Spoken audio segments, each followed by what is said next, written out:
जय माता दी। हम हर साल नवरात्रि मनाते हैं, हर साल माता रानी की प्रतिमा स्थापित करते हैं और उनकी पूजा करते हैं। लेकिन क्यों? क्या आपने कभी सोचा है कि हर साल नवरात्रि में महिषासुर का नाम क्यों आता है? आखिर क्यों हम हर साल 9 दिन का व्रत रखते हैं? और सबसे बड़ा सवाल, क्या कलयुग में आज भी माता रानी हमारे बीच हैं?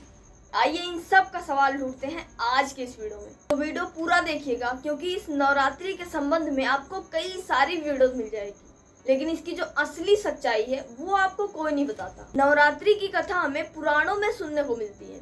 यह कथा सतयुग की है, जब धर्म और अधर्म के बीच टकराव शुरू हुआ। प्रजापति दक्ष की एक पुत्री का नाम दनु था और उनका विवाह हुआ ऋषि कश्यप से। ऋषि कश्यप और दनु ने 2 पुत्रों को जन्म दिया। एक का नाम रंभ और दूसरे का नाम करम्भ पड़ा।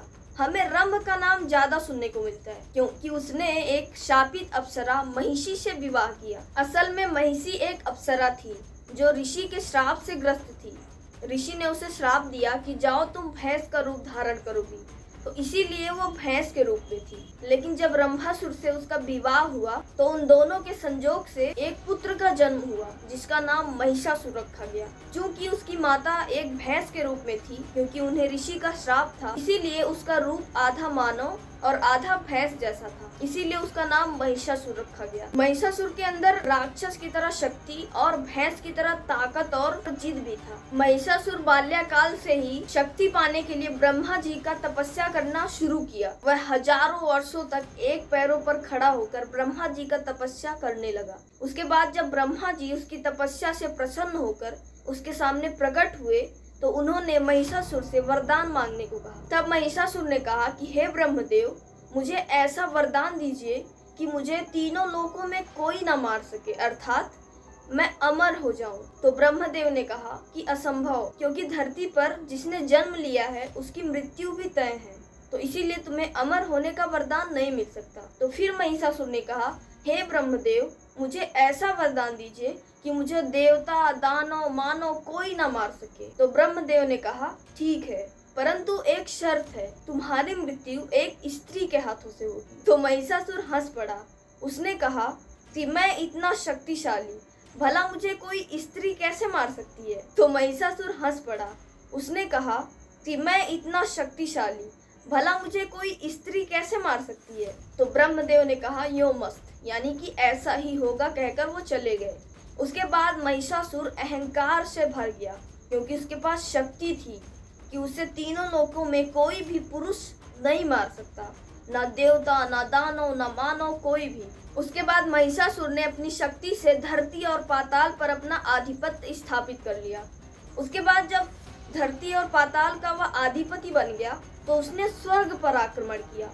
क्योंकि स्वर्ग में देवता रहते थे, तो महिषासुर ने देवताओं पर आक्रमण किया। महिषासुर को पराजित न कर सके, क्योंकि महिषासुर को ब्रह्मदेव का शक्ति था, आशीर्वाद था। उसके बाद महिषासुर ने देवताओं को परास्त कर स्वर्ग से हटा दिया और स्वर्ग का भी आधिपति बन गया। यानी कि स्वर्ग, धरती, पाताल, तीनों जगह का वह राजा बन गया और खुद को त्रिलोकधारी घोषित कर दिया। यानी कि उसका आधिपत्य धरती, पाताल और स्वर्ग पर भी स्थापित हो गया। उसने यज्ञ, वेद, पूजा सब कुछ बंद करवा दी। के बाद जब देवता उसके आक्रमण से परेशान होकर, आहत होकर विष्णु और शिव जी के पास पहुँचे और देवताओं ने उनसे गुहार लगाई कि प्रभु हमारी रक्षा करिए। तो शिव जी बोले कि हम इसमें आपकी सहायता नहीं कर सकते, क्योंकि महिषासुर को ब्रह्मदेव का वरदान है कि उसे कोई भी देवता, दानव, मानव कोई भी खत्म नहीं कर सकता। तो देवताओं ने माता पार्वती से विनती किया कि माता, अब आप ही हमारी रक्षा कर सकती हैं, आप ही महिषासुर का वध कर सकती हैं। और सभी देवताओं ने माता को दिव्य रूप धारण करने को कहा।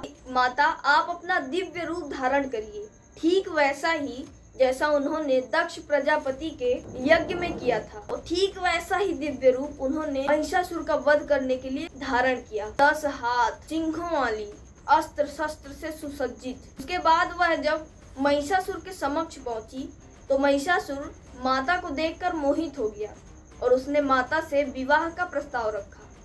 तो माता ने कहा, ठीक है, मैं तुम्हारे विवाह का प्रस्ताव स्वीकार करती हूँ, परंतु एक शर्त है, तुम्हें मुझे पहले युद्ध में हराना होगा, उसके बाद ही मैं तुमसे विवाह करूँ।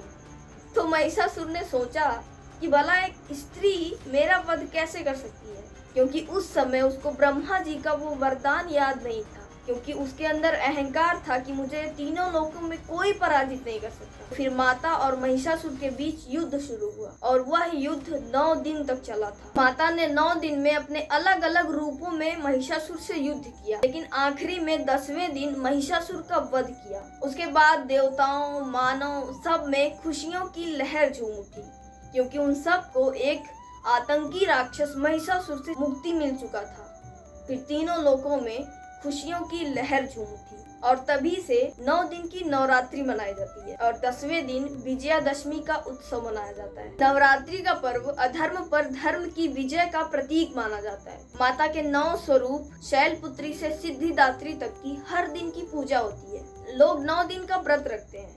व्रत करने से हमारा आत्म संयम बढ़ता है, शरीर को डिटॉक्स मिलता है, मानसिक शांति और एकाग्रता आती है और माँ के आशीर्वाद से हमारे जीवन में सुख और समृद्धि बनी रहती है। लेकिन अगर हम व्रत की बात कर ही रहे हैं तो व्रत करने का किसी भी पुराण में नहीं लिखा है और ना ही माता रानी ने स्वयं कहा है कि तुम मेरा व्रत करो। व्रत करने का अर्थ ये है कि माता रानी के प्रति हम सब के अंदर श्रद्धा होती है, प्रेम होता है, भक्ति होता है, इसीलिए हम व्रत रखते हैं। लेकिन केवल दिखावे के लिए व्रत रखने का कोई लाभ नहीं होता है। व्रत में अहंकार, लोभ, हिंसा करने से पुण्य के बजाय पाप मिलता है। इसलिए अगर हम व्रत रखते हैं तो सच्चे मन से, सच्चे हृदय से रखना चाहिए, क्योंकि यह नवरात्रि बुराई पर अच्छाई की जीत का प्रतीक माना जाता है। यानी कि जो भी बुरा चीज है उससे हमें लड़ना चाहिए। अगर हमारे मन में कोई भी बुराई है, हमारे अंदर कोई भी बुराई है, तो उससे हमें लड़ना चाहिए और उस पर विजय प्राप्त करके अपने अंदर बदलाव लाना चाहिए। तो यही मेन कारण है नवरात्रि का व्रत रखने का। व्रत अगर आप नहीं भी करते हो, फिर भी अगर आपके अंदर सच्ची भक्ति है, सच्चा स्नेह है, सच्चे विचार हैं, अच्छे कर्म हैं, तो आप कोई भी व्रत ना करो, फिर भी आप सच्चे इंसान हो। लेकिन वहीं अगर आप व्रत भी करते हो और साथ ही साथ पाप भी करते हो तो व्रत करने का कोई भी अर्थ नहीं है। इसलिए सच्चे भाव से भगवान को याद करना ही एक भक्ति है और मन में अधर्म लेकर दिनों रात फूल चढ़ाना, अगरबत्ती जलाना, इन सब से कोई भी फायदा नहीं है। अगर आप अच्छे कर्म करते हो तो आप एक सच्चे इंसान हो, आप एक सच्चे भक्त हो माता रानी के। लेकिन अगर वहीं आप पाप करते हो, उसके बाद आप नारियल चढ़ाओ, उनको पूरा भोग लगाओ, उसका कोई अर्थ नहीं है। और सबसे बड़ा सवाल ये है कि क्या कलयुग में भी माता रानी हमारे बीच विद्यमान है? तो शास्त्र कहते हैं कि कलयुग में भी माता रानी हमारे बीच विद्यमान है। वो हमारे बीच साहस, करुणा और सत्य के रूप में है। जब भी कोई भक्त सच्चे मन से माँ को पुकारता है तो वो उसकी रक्षा करने जरूर आती हैं। वो किसी भी रूप में आ सकती हैं और वो हर वक्त हमारे आसपास रहती हैं और हमारे साथ होती हैं। ये वही महसूस करता है जो उनका सच्चा भक्त होगा, जो उन्हें सच्चे हृदय से याद करता होगा, उसी को पता होगा। क्योंकि माता रानी अपने भक्त के साथ, अपने पुत्र और पुत्री के साथ हमेशा होती हैं। महिषासुर केवल पुराणों का राक्षस नहीं था, बल्कि वह हमारे भीतर बुराइयों का प्रतीक है।